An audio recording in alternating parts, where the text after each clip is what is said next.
Hello people, and welcome back again to Bazim Reality ITV. My name is DJ Sparks.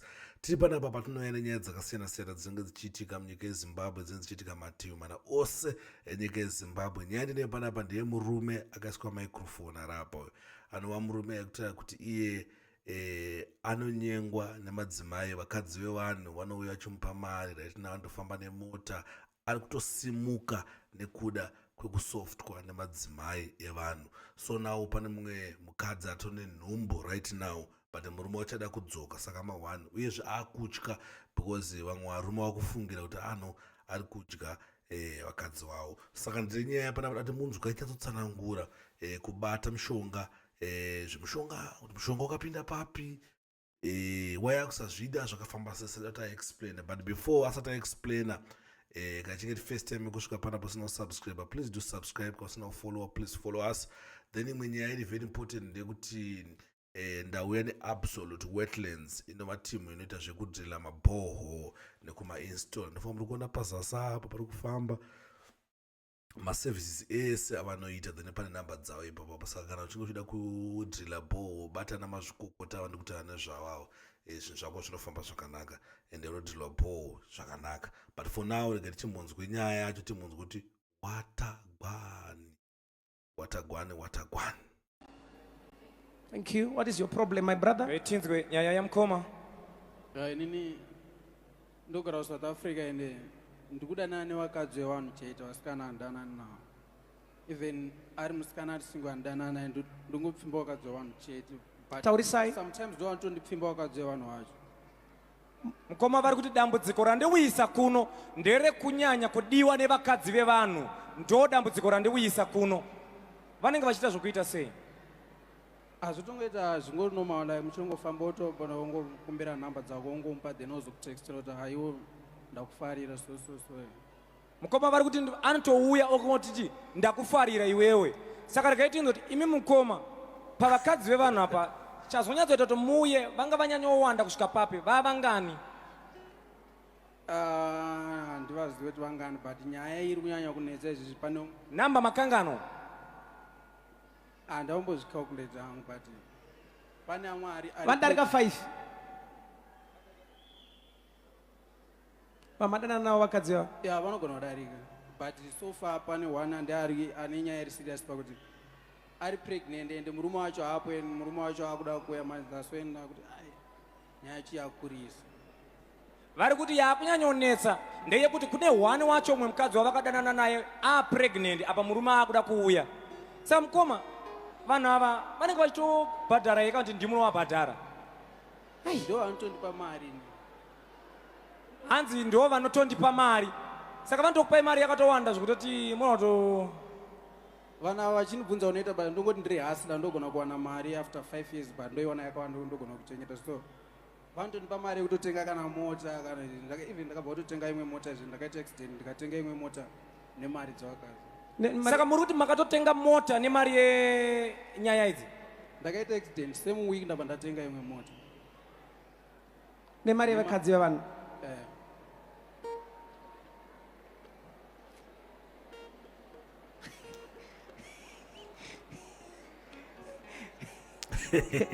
Akadzi ndimbogare pasi. Unaitonga sei nyaya iyi guys? Unaitonga sei? Iri chandangodzidza panyaya iyi ndechekuti mukadzi wako usamupe mari, bhozi nyange akazoshandisirwa mishonga kana takaitwa sei nablazi wakaita sei ava anenge asina chekuofa. Ndimbozorore 2 minutes ndosumuka manje.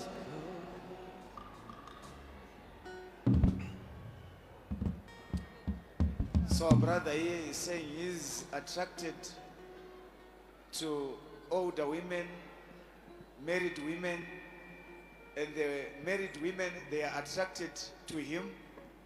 So they gave him money to sleep with him. Munhu waMwari vari kuti chandakunyanya kutya kutourayiwa kunyanya kuSouth Africa kwavari vari kuti ndiri kutya kuurayiwa. Vamwe varume vacho vakuta vachida kutange vari kunyumwa. Vazhinji vakutozviziva kuti mafia ndo zvari kuita. Vanhu vazhinji vakuzviziva kwandogara ikoko, even kwandoshandira kuti ndima ndo zvari kuita. Saka mimi mukoma mukudiwa kwamuri kuita uko mune here kana mushonga wekunyanya kuti muzonyanya kudiwa kudaro? Zvakangozviita zvoga pasina mushonga pasina chii, but kubudikidza nekudana nawakadzi ndakazopera vamwe vakapedzisira kundidza kuti varume vedu hatichavadi, so tokumbira kuti uitindire kun'anga undotitorera mushonga yekuti varume vedu vasasauya pamba. And then ndakaenda kun'anga kwakwa ndikauya nemishonga ndikavapa, but hapana chakachinja. And varume vacho vakabva zvitanga kuzotofona zviri worse than zvavanga vachitomboita kumashure kwese before ndaenda kun'anga. Saka n'anga iyi payakakupai mushonga kuti munovapa vakadzi ava, imimbi makasarawo nei kana kuti yakaiteiwo pamuri? Pakuenda kun'anga kwandakaita ndanga ndine plani dzandanadzo kuvhura business South Africa yekuita zvokuveza ndotsvaga vashandi. So ndakabva ndaudza munhu uyaya kuti ndiri kudawo mushonga wekudana macustomers nekuti zvinhu zvangu zvitengwe, then ndobva andipa but handina kuzozvishandisa zviri kwa South Africa. Akandicheka nyana, but zvimwe akadondipa zvimwe zvaakatondipa kuti Ndobva akutema inyora?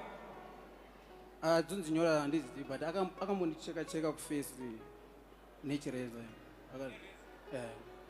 Akangokuchekai kufesi nereza achiti ndo mushonga wekuti mudeedze makastoma?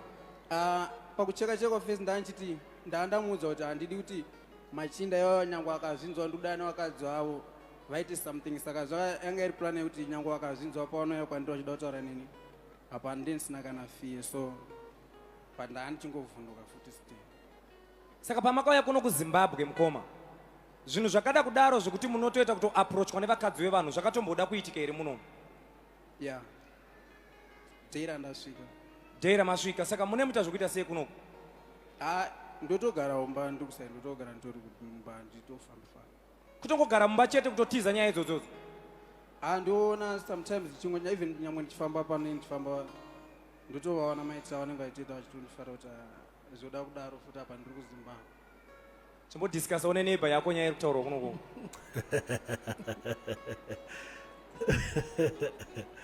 So he's saying when he was in South Africa, he visited. chigai chaicho kusangopa mukadzi wako mari kuti rasta avo pavanobudikira hawana kana sendi vanopiwa bcause vanozotora kukudyira at the same time futa kutochengetwa futi nemari yako.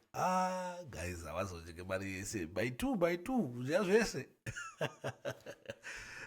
Saka guys ndo nyaya dziri kuitika mumativi mana ose enyika yeZimbabwe. Ndo nyaya dzinenge dzichiitika dzatinoona nadzo tichikupakurire panapa. To use for business and to silence the husbands. Sangoma. He visited a Sangoma and the Sangoma gave him some juju, but nothing in his body. My brother, you need deliverance. Muda kusunungurwa mukoma. You need deliverance. Muda kusunungurwa. It's not good. Hazvina kunaka. All right, thank you. Raise up your hands, all of you. Because of our time. Saka guys ndo zviri kuitika izvi, ndo zviri kuitika kune mufesi uyu anongodiwa so nemabhebhi. Ari mabhebhi zvinani anongodiwa nemakadzi vevanhu, anongodiwa nezvimambuya izvi. Ipapo ndo pazoipa maybe dai anga achidiwa nemabhebhi taiti nawo no pamwe zviri nano, but anongochidiwa nevakadzi vevanhu unosangana nadzo edzi nawo mumwe akutaka kuti ane nhombo. Saka ndo zvinhu zvichiitika guys, vanhu vanonga vachida deliverance, vanonga vachifanira vachinamatirwa kana nyaya dzakadai dzichiita sechiitika. Hasi ega katouya nablasi yake. Saka guys ndo nyanga ndinayo. Thanks for watching, thanks for supporting Zim Reality ITV. Always remember that fear not, sin not. Don't forget to follow us on all social media platforms. Kachingotitona uri kuYouTube, tine futi Facebook page yedu yakanzi DJ Sparks ZW. Kachingotitiona uri kuFacebook unofanira kuziva tine YouTube channel yedu yakanzi Zim Reality ITV. Unofanira kunotiona, unofanira kusupporta kwese wakasubscribe wakafollowa. Zviri healthy izvozvo. But before usati wafollowa DJ Sparks, please follow Jesus Christ, saishe namuponesi upenyu hwako. Tsvaga Jesu achawanika. Nekuda kwaizvozvo I am out. But sandaenda, please guys don't forget to check out Absolute Wetlands. Kapichinga mnida kubudhila mabhoho enyu nekuinstalla munobata nonzi Wetlands. It's Absolute Wetlands, then mowabata moona kuti hamungashande mese zvakanaka here because takutaura zvevanhu vari tried and tested, vanhu vakatrustika, vanhu vanotrustika when it comes to nyaya dzekudrila mapolls. Saka zviri important kuti munge muchita se muchishanda nawo. Thank you guys for supporting. Much love.